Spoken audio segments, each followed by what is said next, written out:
On February 26th, the FDA granted emergency use authorization of the third COVID-19 vaccine available in the United States. So how is the Johnson & Johnson vaccine different than the mRNA vaccines already available? Since it was studied later when more mutant strains were widely circulating, how did it stack up against the other variants?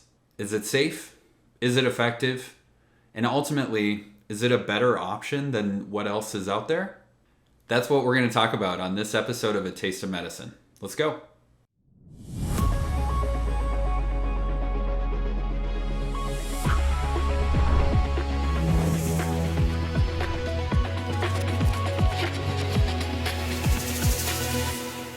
The first thing to talk about is just that this is a different type of vaccine than both the Pfizer and Moderna vaccines are. So Johnson & Johnson uses a human adenovirus, which is a family of viruses that are very common and cause usually minimal cold-like symptoms, to deliver the genetic material to allow your own cells to code for the spike protein of the SARS-CoV-2 virus. Okay, so first big difference is we're using a virus to deliver the material as opposed to what we saw in Pfizer and Moderna studies. Now, an important distinction to note is that this adenovirus is replication defective, which is a fancy way of saying it can't copy itself. So think of the adenovirus as like a piece of luggage. It's going to deliver the contents to your cells to allow your immune system to start recognizing the spike protein of the SARS-CoV-2 virus. So since it can't replicate or make copies of itself, the adenovirus isn't going to cause a problem. Now, similarly to the Moderna and Pfizer vaccines, your cells are going to be making copies of the spike protein of the SARS-CoV-2 virus. Again, this is the protein that sits on the outside shell of the SARS-CoV-2 virus, acts as a key to gain access to your cells. The idea being your immune system recognizes the outside of the SARS-CoV-2 virus if you're exposed in the future and starts attacking it before it can cause a problem and cause an infection. Okay, so great. Theory sounds solid, but does it work? If you're more interested in getting more into the nitty-gritty of the different types of vaccine technologies, then I'm going to link a video down below from the Journal of the American Medical Association, which does a beautiful job kind of going over the 10,000 foot view of everything we have so far and what else is coming down the pike. So putting our critical appraisal hat on while we're reading this 62 page document, the first question is, well, what is the study design? And exactly like Moderna and Pfizer's trials, this phase 3 trial for Johnson & Johnson is a double-blind, placebo-controlled trial. And if you missed my riveting videos on the other two vaccines, what does that mean? Double-blind, placebo-controlled trials are always referred to as the gold standard, or the Cadillac or Rolls-Royce, depending on how fancy you are, of the different types of studies that we do in medicine. So someone is consented to join the study, and they're randomized to either receive the placebo or actually get the vaccine itself. Double-blinded just means that neither the participant, the person getting the shot, nor the person giving the shot knows if they're giving placebo or the vaccine. The idea being that if you make the two groups look as similar as possible, you're going to be controlling for what's called confounding variables. While that may sound ominous, what it's really getting at is that if we see a difference between the two groups, let's say the placebo folks do better, or the vaccine group does better, or it's a wash, it's all the same, it helps prevent anything that we aren't aware of or don't know about or aren't measuring from being the reason for that. So imagine that you put all senior citizens in one group and everyone under the age of 30 in another group. Well, you might see big differences in those two groups, but it very well could be the age as opposed to whether they got the vaccine or not. So by having a good mix of everybody in both groups, if you see some pretty significant changes, then you know it's from the only thing that's different between the two groups being whether you got the vaccine or the placebo. Another really important aspect is the size of the study. How many people are in it? In the Johnson & Johnson, we have around 40,000 participants. That's a good size study. The size matters because of the randomization process. So if you only had 10 people or 100 people in the study and randomized, there's a good chance that there's going to be some significant difference in the two groups. With 40,000 and a 1-to-1 randomization, it's going to be almost impossible for that to happen by chance. Another big difference about the Johnson & Johnson vaccine is this is a one-time shot. So as opposed to the Moderna and Pfizer vaccines, which require 2 doses 3 to 4 weeks apart, this is one and done. Okay, enough about study design. I could go on all day. I couldn't. It'd be really boring. Endpoints. What are they measuring? What are we trying to figure out? So the primary endpoint in the Johnson & Johnson study was looking at moderate to severe to critical infections with SARS-CoV-2, COVID-19. So my first question when I read that was, okay, well, how are you defining moderate versus severe versus critical infections? It seems a little wishy-washy. They actually did a really nice job. So on page 15 of the FDA document, they go over case definitions. And they defined a moderate COVID-19 infection with a positive test, pretty reasonable, and any one of the following symptoms. So you're breathing fast, your oxygen levels are lower than they should be, but not super low. You have an x-ray that shows pneumonia. You have feeling of shortness of breath or difficulty breathing, or you have evidence of a blood clot. And you might wonder, well, why the blood clot? One thing we've learned about COVID-19 over the last year is that patients who have it are at significantly increased for forming blood clots. They are in a prothrombotic state, is a fancy way of saying it. The other way they define a moderate infection is, again, positive test with 2 kind of classic symptoms, right? Are you having fever, sore throat, cough, fatigue, headache, muscle pain or myalgias, diarrhea? So we see these things very commonly in people who are coming in with symptomatic COVID-19 infections. So when I read this, I say, okay, those are good criteria. I'm on board. That seems like moderate COVID-19 infections. All right, so severe and critical COVID-19 infections. How are they defining that? Again, you need a positive test, duh. But then you need to be pretty sick. So when they're describing some of the vital sign changes, so you're breathing really fast. Anyone who's got a respiratory rate over 30, that is scary. Heart rate more than 125. Oxygen levels low enough to require oxygen. And then for anyone who manages ventilators, you'll know that if you see a PaO2 over FiO2 of less than 300 millimeters of mercury, that person is quite ill. If you went into respiratory failure and needed a vent or BiPAP or ECMO, again, very ill. If you're in shock, bad. If you're admitted to the ICU, bad. If your kidneys were injured, your liver was injured, or your brain wasn't working right, bad. Or if you died, the worst. So again, a lot of times you have to pay attention of how authors are framing the questions. All of those are absolutely meeting criteria for being a severe or critical COVID-19 infection. They are absolutely framing this in a way that makes sense clinically to doctors. So if their primary endpoint was looking at the outcomes of that whole range of infection, it's also important to look at what their secondary endpoints are. So a couple of their secondary endpoints or other questions that the authors were trying to ask was there a difference just in severe or critical COVID-19 infections? Was there a difference in people who got COVID-19 and needed medical care, needed to be hospitalized? Was there a difference in COVID-19 deaths in the two groups? So those are questions we should all care about, right? We want the two groups to be similar, right? And so when we go to table 6, we look at the demographic characteristics of both groups. In the left column here, we see people who actually received the vaccine, and then in the placebo column, we see placebo.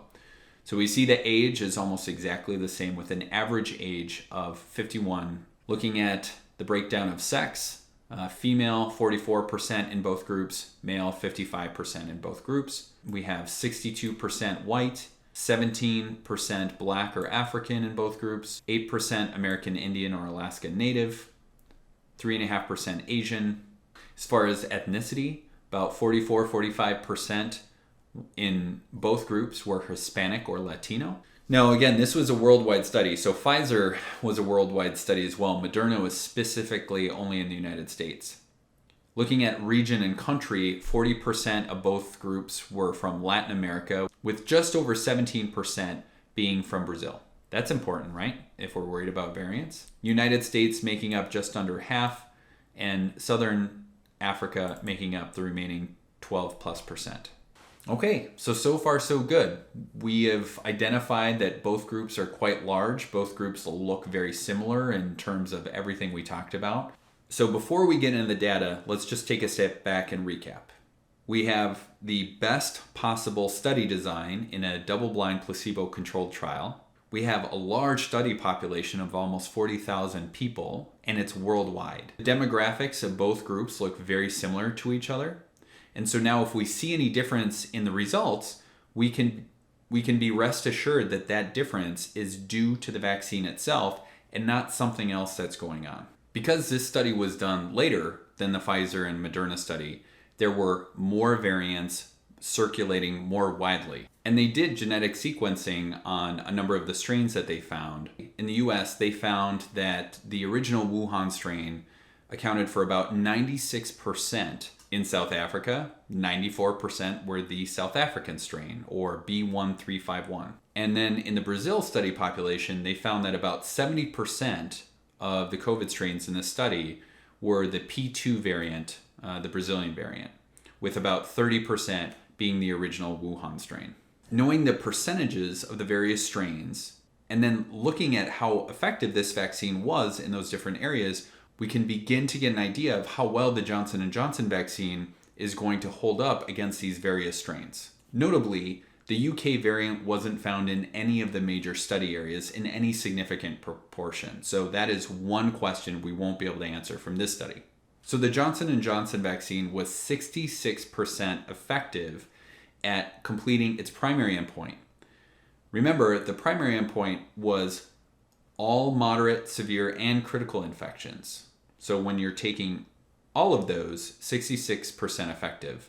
Now, if we look at one of the secondary endpoints, which was just looking at severe or critical disease, at 14 days it was 76% effective, and out at 28 days it was 85% effective. One of the other secondary endpoints was looking at medical intervention or the need for hospitalization. Over the 28 days where people were followed, there were a total of 2 hospitalizations in the vaccine arm of the group and 45 in the placebo. So pretty significant difference there. There were 0 COVID-related deaths in the vaccine arm and 7 COVID-related deaths in the placebo arm. And then table 12 is really interesting. So what we're looking at here is how effective is the vaccine to meet the primary endpoint, which is moderate, severe, critical, whatever. You're having COVID and you're sick based by region. Did we see significant differences between Southern Africa, Latin America, and North America?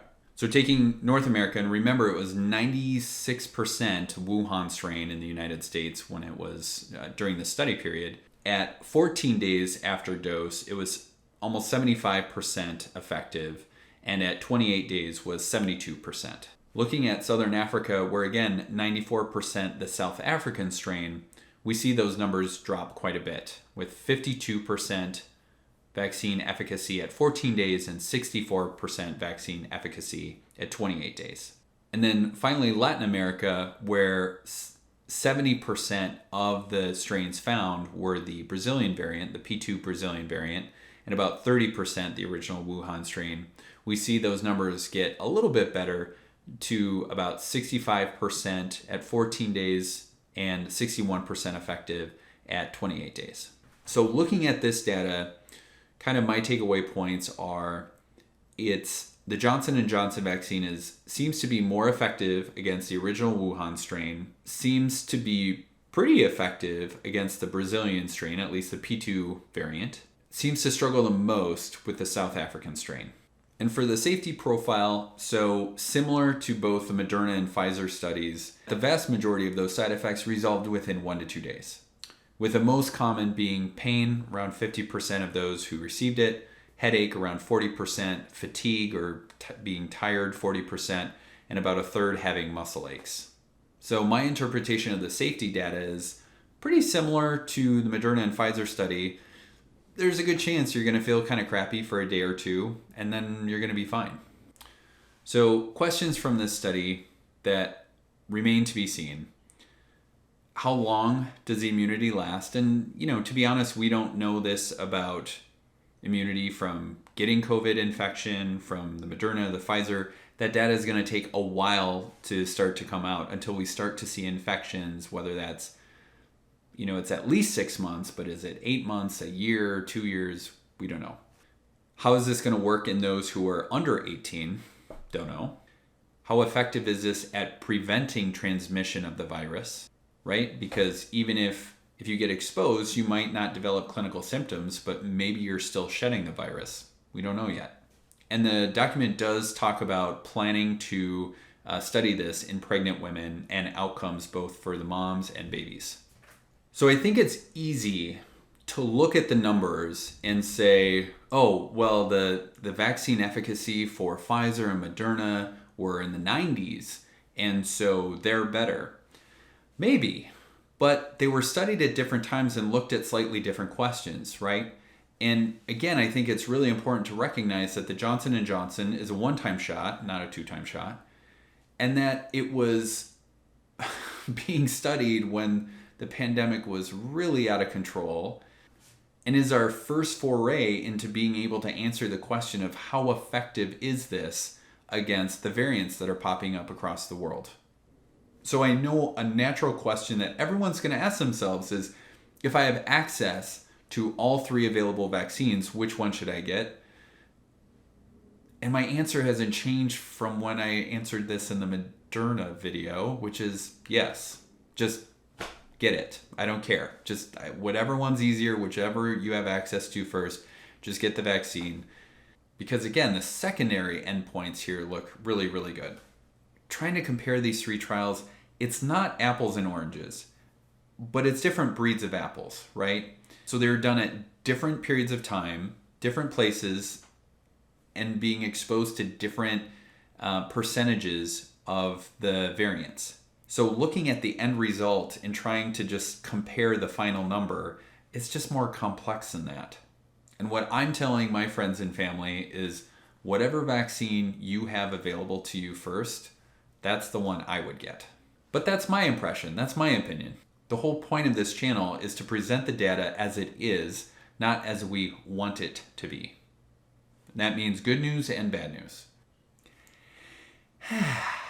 Tirade over. All right. That'll do it for this episode of A Taste of Medicine. Thanks for joining me. If you have questions, put them down below. I've been getting into some discussions with people with differing views, and that's good. It's good discourse to have. You know the drill. Like, comment, and subscribe. Thanks for joining me. We'll see you next time, and stay safe out there.